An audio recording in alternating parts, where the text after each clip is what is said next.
Now we're going to talk a little bit about basic right and left hand technique.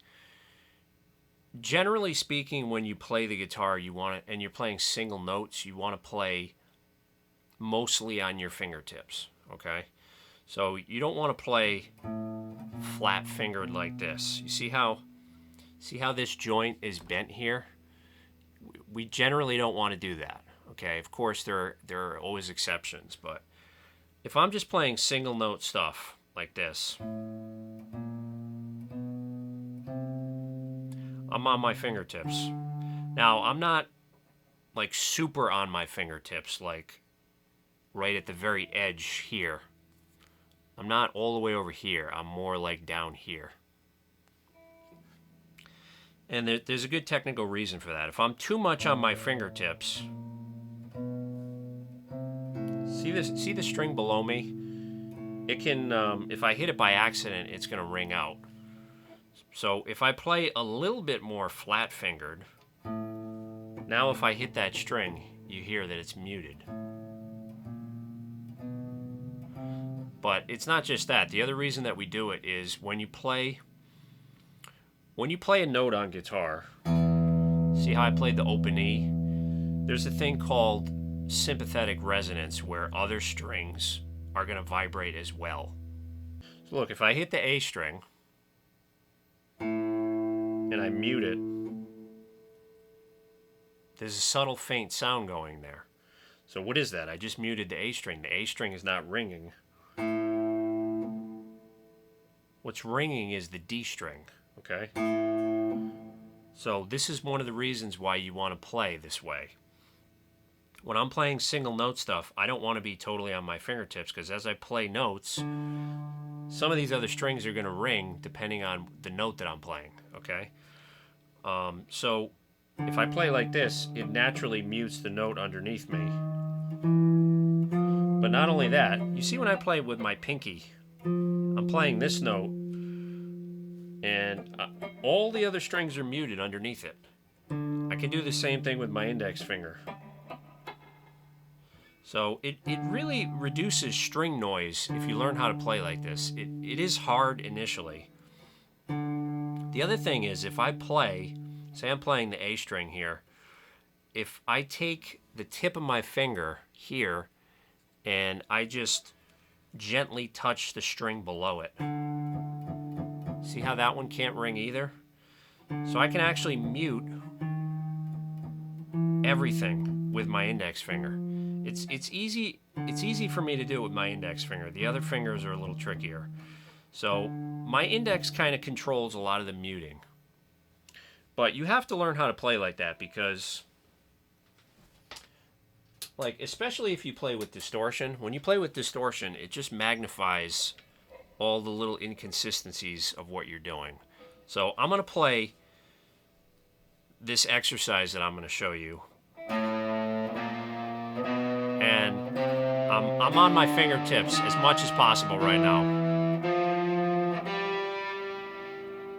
You hear all those strings that are ringing behind me? G string was ringing there. You hear that? So you have to learn how to control extraneous string noise. So here's the exercise I want you to do. This is going to help develop your left hand.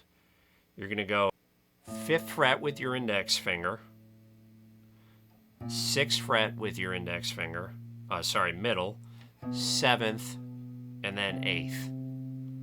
Then we're going to go to the next string.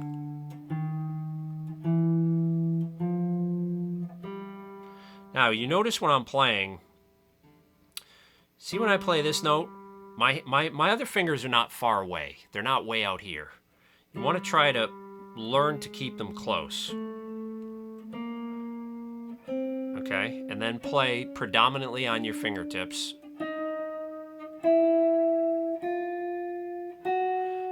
You want your tone to be even in volume. Now, little things that you might hear, if you're too far back, if you're not close enough to the fret, you'll hear that buzzing. Hear that buzzing?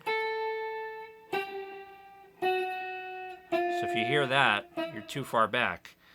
Here's another thing you might hear. Hear the muffled sound? So I'm on the fret here. I just got to move my finger back a little bit.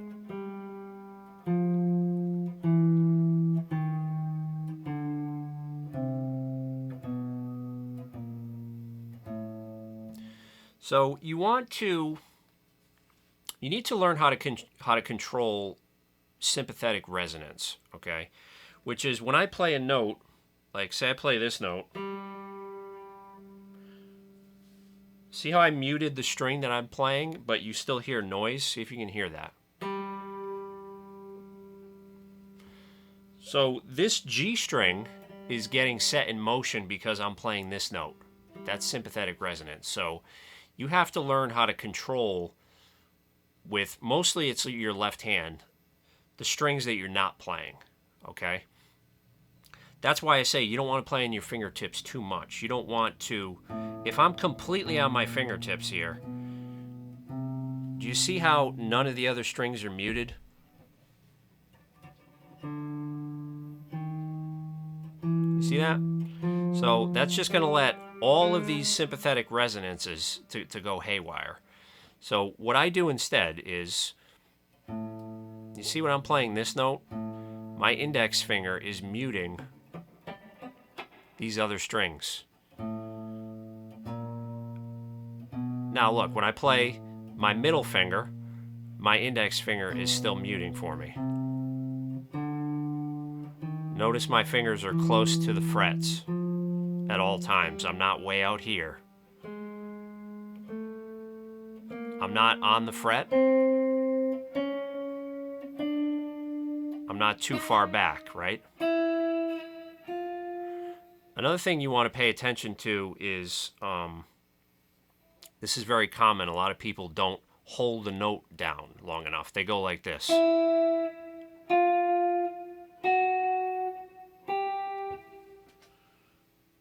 me just turn off some of these effects that I have on. It's easier to hear if they're not on. This is what a lot of people sound like when they play this. You have random notes that are too loud. A lot of people too, when they do this, they gradually start shifting. If you notice what we're doing here, my index finger's covering the 5th fret. So you got that dot, that's your visual reference. Middle is on the 6th, ring is on the 7th, pinky's on the 8th, right? So what you have to do is always maintain that reference for this exercise, okay?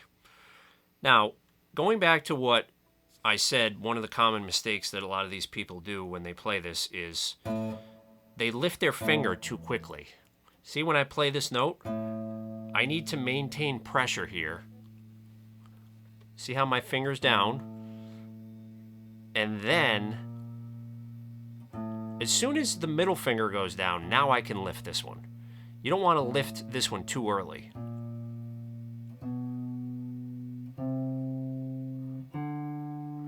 And then here's another thing to pay attention to.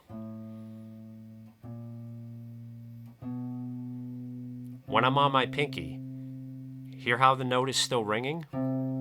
Okay? If you lose pressure for even a split second, the note is gonna die on you. Here's what that would sound like.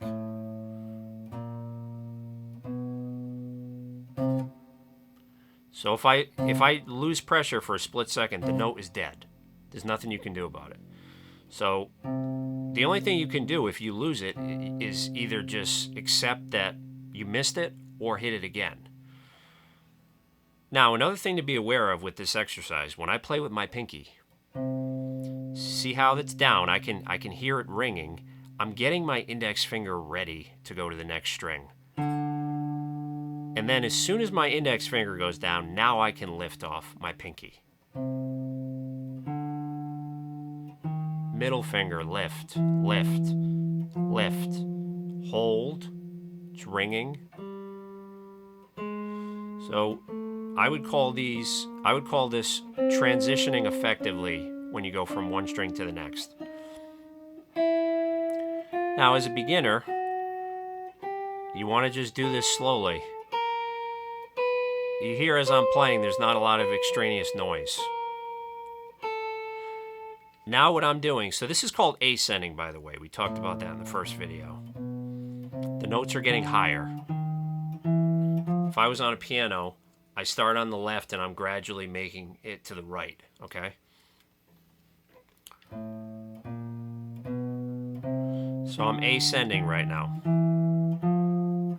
You're not going to go this fast. You're going to go slower.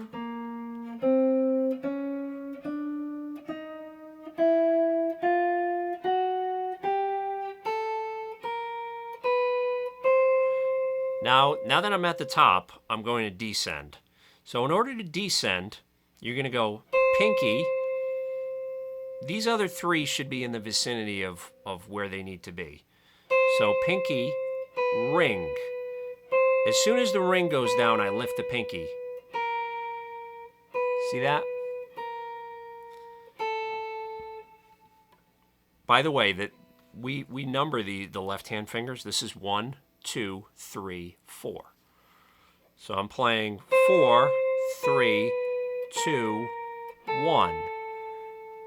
Hear how it's ringing? I'm maintaining pressure. I'm going to play that note again.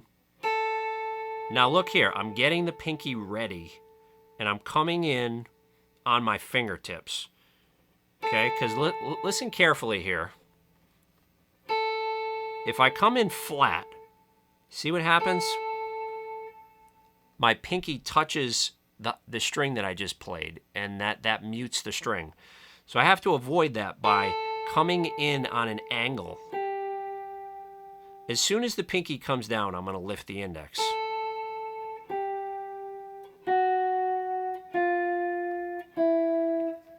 Now, when I get to this note, when I get to the pinky, see my pinky is, it's got a little bit of an angle here. It's muting the string that I just played. I'm not too far on my fingertips. I'm not like this. I'm like this. So I use my pinky to mute the string that I just played.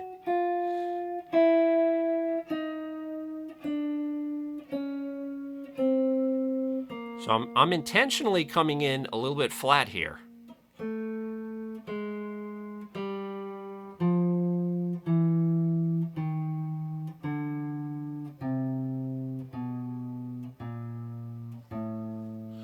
Now, so that's basic left-hand technique. There's a lot that goes on here in terms of not only producing a good tone, but making sure that the note rings out, and then with the muting.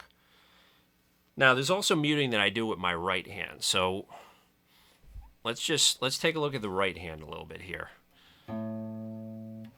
So right now I'm doing, these are called all down picks.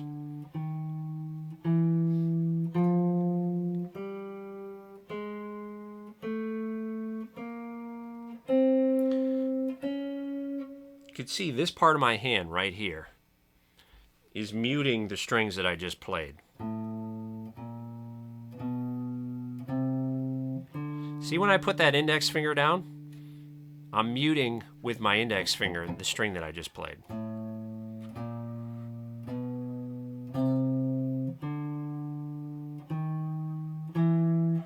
Another thing that I do is when I'm playing this note, this string is ringing.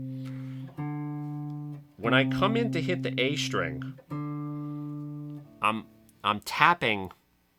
And by the way, let me just say, you're not going to be able to do all of this stuff initially. I figured all this stuff out. It took me 30 years to figure all this stuff out.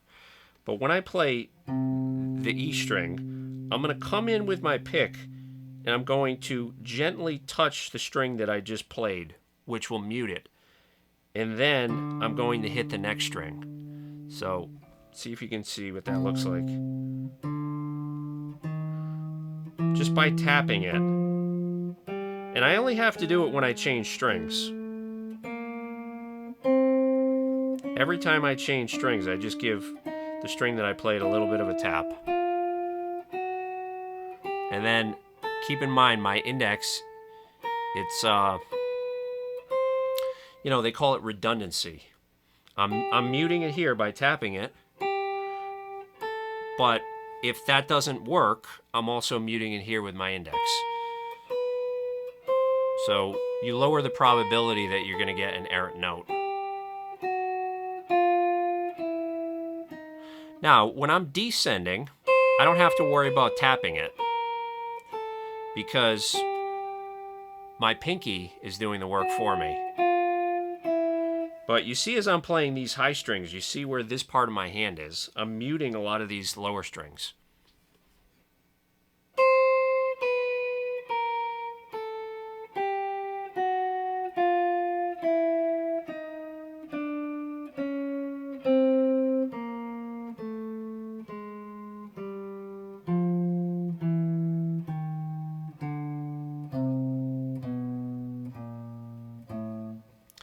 So that finger exercise, I call that finger exercise 1.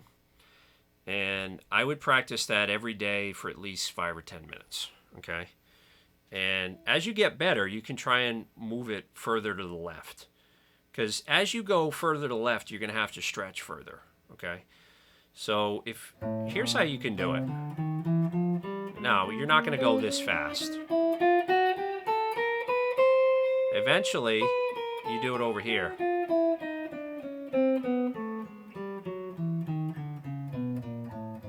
Then you do it over here.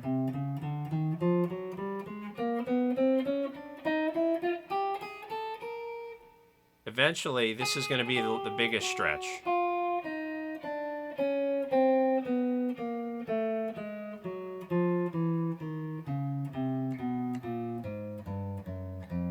So if you want to really work on it, you can do the whole thing here.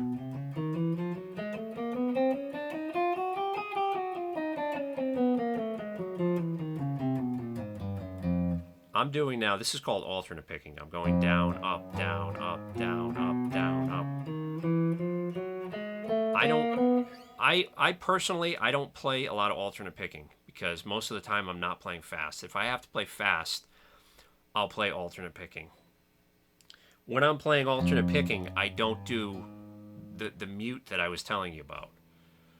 Okay, because it's too difficult. You can do it if you're attacking the next string on a down, you can do it. But a lot of times you're not going to have a completely homogeneous, like say right now I'm playing, we call this 4 notes per string. 1, 2, 3, 4.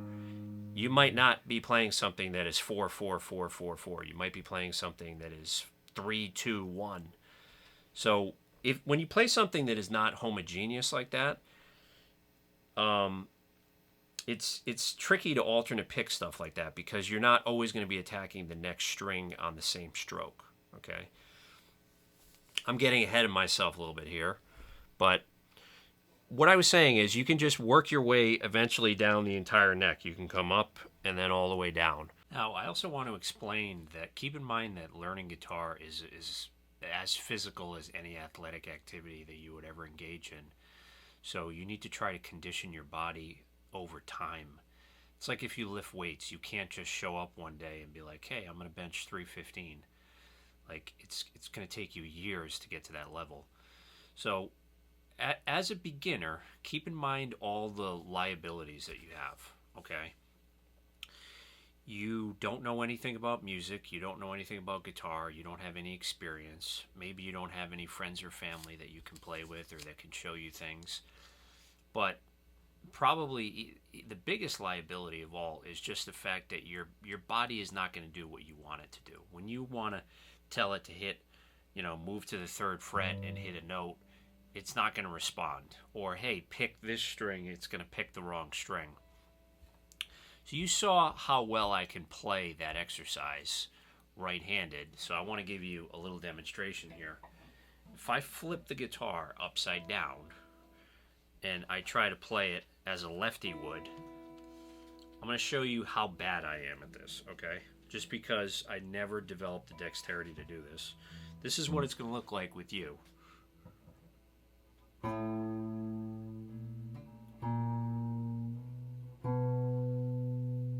It's interesting because You hear how my note is going down first? My finger's going down, which is creating a ghost note, and then I'm picking. That's another thing that I forgot to mention in the video. See if you can hear it again. Hear that ghost note? And then I'm picking. So that means that you're not coordinated with your hands. As soon as your finger goes down here, you have to pick. So I'm too late right now with this hand. Let me try it again.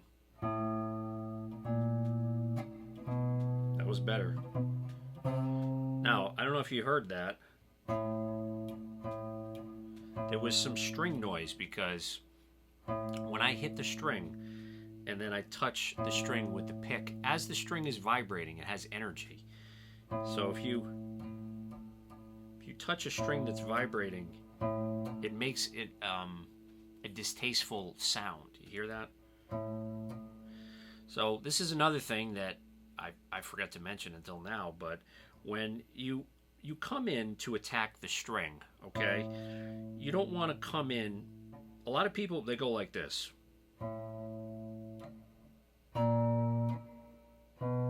See what I'm doing? I'm resting the pick on the string after I hit it, okay? And when you do that, it instantly kills the sound, and it creates this distasteful percussive kind of sound that has nothing to do with the music, okay? So what you want to do after you pick a string, put the pick right behind the string, because the string is vibrating now, so if you touch it, you're going to get that sound we don't want. Get your next finger ready, put it down, and then follow through quickly with the pick. So the pick is only in contact. This is hard to do. Lefty. I'm going to try it here. See how the note's still ringing? That was good. Here we go. Ready?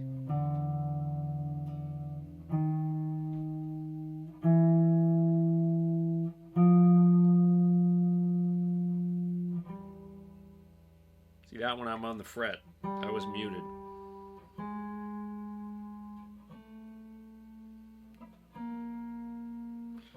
And here, look, I'll flip it around now. All right, so take a look at this. This is what I was trying to say. I'm playing the exercise. As soon as this finger goes down, my pick is only in contact with the string for a split second, okay? Because if I'm too lackadaisical with that, I'm going to end up muting the sound. When the string is vibrating, look at it like this. See, I'm getting close to it, but I'm not touching it. And then I go right through. Versus this. You hear that's killing the sound?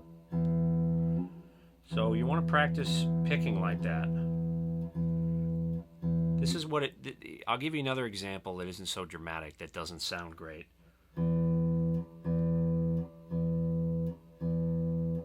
This is what most beginners do. Every time they play a note, they mute the string for a split second before they play it. So going back to what I was saying before, keep in mind, if you haven't lifted weights in years, you're not going to be able to go to the gym and lift 315. So it's the same thing with this. You need to build slow. That's why it's important for you to practice every day, because there's only so much you can do with your body on one day. You can't be like, hey, I want to lose 20 pounds this month because, it's almost summer. So I'm just not going to eat anything and I'm going to lift weights for like 10 hours today. Like, there's limits to what your body can do. And especially with guitar, we're dealing with tendons here, which they don't get as much blood flow. If you injure them, they don't heal as quickly. So you want to give them a little bit of stress every day so that they can develop without taking it too far. Okay? So like this is what we're talking about here today is called technique. It's your ability to actually manipulate your body to get the sort of sound or effect that you want out of the guitar. Okay? So if you have good technique, then you have a vision of what you want it to sound like in your head. You are able to actually play so that it sounds good, okay? if you're the sort of player that like when you play things, it just never quite sounds right, that's a technique issue. There's some disconnect between either your hands are not perfectly in sync, or you're muting things, like I said, or you have a lot of the errant string noise. There can be a lot of factors, but basically what I'm saying is just do this a little bit every day. Don't go crazy with it, because you can't go into the gym and lift weights for 10 hours. And you also, the last thing you want to get is some sort of repetitive stress injury. This is the sort of a thing that would create a repetitive stress injury if you just sat around doing it hours and hours a day. So just keep that in mind. Be consistent. For the average person, I would say at least 5 to 10 minutes a day. Now, I never play this at this point because my technique is good enough that I don't have to continue putting time into it. And like I said, I'm not the sort of a player that is like shredding most of the time. If I was a shredder, those guys have to put in a certain baseline amount of time just to maintain their chops, okay? But like I said, I don't really shred. So thanks for watching. All right, so we covered a lot today. I hope you enjoyed that. Make sure to check out the full playlist. Check out the description. This is part of a completely comprehensive course that is going to take you from total beginner and teach you everything that you need to know in excruciating detail. So make sure if you like the video, you subscribe for more. Thanks again.